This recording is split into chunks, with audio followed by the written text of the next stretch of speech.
उन्होंने एक action movie बना डाली है।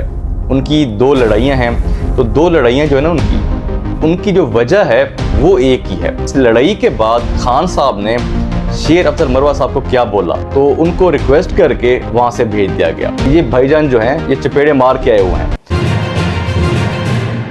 बिस्मिल्लाहिर्रहमानिर्रहीम, अस्सलाम वालेकुम। तो शेर अफजल मरवा साहब पाकिस्तान तहरीक इंसाफ के दबंग वकील हैं।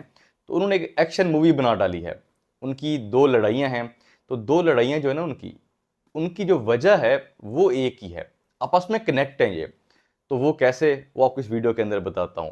तो उसके अलावा ख़ास तौर पे ये जो लड़ाई हुई है, तो इस लड़ाई के बाद खान साहब ने शेर अफजल मरवा साहब को क्या बोला, वो बात भी सामने आ चुकी है।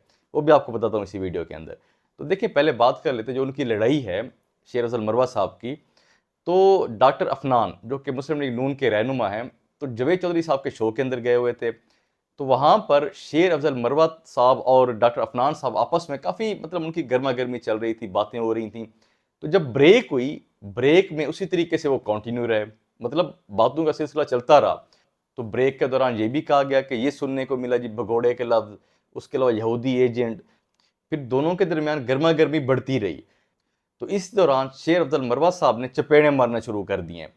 तो उसके बाद जो वहाँ पे कैमरामैन थे, जो टीम थी उनकी, तो उन्होंने किसी तरीके से छुड़वाया उनको। छुड़वा कर फिर शेर अफजल मरवा साहब को ये कहा गया कि रिक्वेस्ट की गई कि सर आप चले जाएं। तो उनको रिक्वेस्ट करके वहाँ से भेज दिया गया। तो डॉक्टर अफनान साहब शो के अंदर मौजूद रहे, तो उन्होंने आगे कंटिन्यू किया उसको। तो अब बात यह है कि अब वजह क्या है। पहले आपको दूसरी जो लड़ाई है उनकी वो बता दूं। तो ये वजह क्योंकि आपस में बिल्कुल कनेक्ट है, तो वो बताता हूँ आपको। तो जो दूसरी लड़ाई है तो वो है शोएब शाहीन साहब के साथ। तो शेर अफजल मरवा साहब ने ट्वीट किया, तो उसके अंदर उन्होंने कहा कि पाकिस्तान तहरीक इंसाफ की जो कानूनी टीम है उसके अंदर एक ही गद्दार है, शोएब शाहीन। तो उन्होंने कहा कि ये तो पाकिस्तान तहरीक इंसाफ का बंदा ही नहीं, किसी और का बंदा है, ज़बरदस्ती घुस के आ गया इधर। तो उन्होंने इस तरह से उनके ऊपर हमले किए। तो शोएब शाहीन साहब ने भी फिर उनका जवाब दिया। उन्होंने कहा कि ये शेर अफजल मरवा साहब की ज़ाती राय तो हो सकती है, लेकिन पार्टी का मौक़िफ़ नहीं है ये। तो वैसे ये जो सारा कुछ हुआ है, ये पार्टी का जो लीडर होता है उसका काम होता है देखना कि कौन मेरी पार्टी के हक़ में है, कौन नहीं है। तो ये मेरे ख़्याल से उनका काम होता है। ये इमरान खान साहब का काम था बेसिकली। शेर अफजल मरवा साहब जो हैं उन्होंने देखा कि खान साहब मौजूद नहीं है, चलो पाकिस्तान तहरीक इंसाफ का जो एहतसाब है मैं खुद ही कर देता हूँ। तो उन्होंने एहतसाब करना शुरू कर दिया। अब आपको ये बता दूं कि ये दो जो वाक़ये हुए हैं, जो दो लड़ाइयाँ हैं उनकी, इसकी वजह क्या है, आपस में कनेक्ट कैसे है। देखें, इसकी जो वजह है शेर अफजल मरवा साहब का जो एग्रेशन है, जो गुस्सा है उनका। तो देखें, जब किसी टॉक शो में जाते हैं तो वहाँ पे तनकीद सुननी पड़ती है, बातें सुननी पड़ती हैं। तो ज़ाहिर सी बात है, तनकीद सुनते भी हैं, तनकीद करते भी हैं। देखें, इसका मतलब ये नहीं होता कि आप तनकीद करते रहें, जब अगले ने तनकीद की तो आप चपेड़े मारना शुरू कर दें उसको। इस तरह नहीं होता।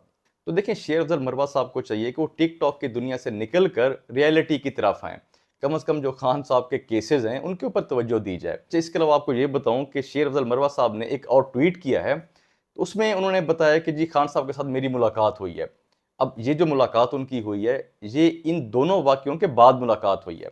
तो खान साहब ने उनको क्या कहा, तो ये आपको भी बताता हूँ। इमरान खान से अडयाला जेल में मुलाकात बहुत अच्छी रही। चेयरमैन पीटीआई मेरी कारकर्दगी से बहुत खुश हैं और मुझे हिदायत की कि मीडिया में इनकी नुमाइंदगी इसी बहादुरी और जोश के साथ जारी रखें। इस बहादुरी और जोश की बात कर रहे हैं, इसी तरह चपेड़े मारने को। तो अब मुझे इस वैसे स्टेटमेंट की समझ नहीं आई, शेर अफजल मरवा साहब ने या उनको बताया नहीं कि मैं जी चपेड़े मार के बैठा हूँ, या उनको शायद किसी और ने नहीं बताया होगा कि ये भाईजान जो हैं ये चपेड़े मार के आए हुए हैं। तो अगर खान साहब को पता था, तो पता होने के बावजूद अगर खान साहब ने इस तरह की बात की, उनको डांटा नहीं, उनको कहा कि जी आप बहुत अच्छी नुमाइंदगी कर रहे हैं, तो क्या मीडिया के ऊपर जाके ये चपेड़े मारते रहे लोगों को, इस बेस के ऊपर जी मेरे खान साहब के बारे में तनकीद कर दी है, तो वो मेरा लीडर है। तो भाई सबके लीडर होते हैं, तो इसका ये नहीं होता कि जाके चपेड़े मारना शुरू कर दें। अच्छा, इसके बाद कहते हैं कि उन्होंने डॉक्टर बाबर अवान साहब की तजावीज़ से भी इत्तफाक किया और हमें इनके पैगामात कोर कमेटी तक पहुंचाने की हिदायत की। मुलाकात के बारे में तफसीली ट्वीट बाद में लिखूंगा। उसने मुझे अपने ज़ाती मामलात के लिए एक हफ़्ते के लिए बरतानिया जाने की इजाज़त दे दी। वैसे तो मेरे ख्याल से इनको इजाज़त एक हफ़्ते की नहीं, कम से कम 6 महीने की तो मिलनी चाहिए थी। तो ये अब उन्होंने ट्वीट किया है कि जी खान साहब ने कहा कि मैं बिल्कुल मुतमईन हूँ आपकी कारकर्दगी से, और मीडिया पे जिस तरीके से आप नुमाइंदगी कर रहे हैं इसी तरीके से जारी रखें। مطلب چپیڑے چپیڑے مارتے رہیں. تو اب یہ ٹویٹ جو ہے انہوں نے خود کیا ہے شیر افضل مروت صاحب نے. اب اس کے اندر اب مجھے نہیں پتا کہ خان صاحب کو ان باتوں کا پتہ تھا، انہوں نے خود بتایا نہیں بتایا، یا پھر وہ باتیں پتہ ہونے کے باوجود خان صاحب نے ان کو اپریشیٹ کیا ہے. تو یہ باتیں فی الحال کلیئر نہیں ہیں ابھی تک. تو یہ کچھ ڈیولپمنٹ تھیں، باقی جو اپڈیٹس ہوں گی آپ کے ساتھ شیئر کریں گے. اللہ حافظ.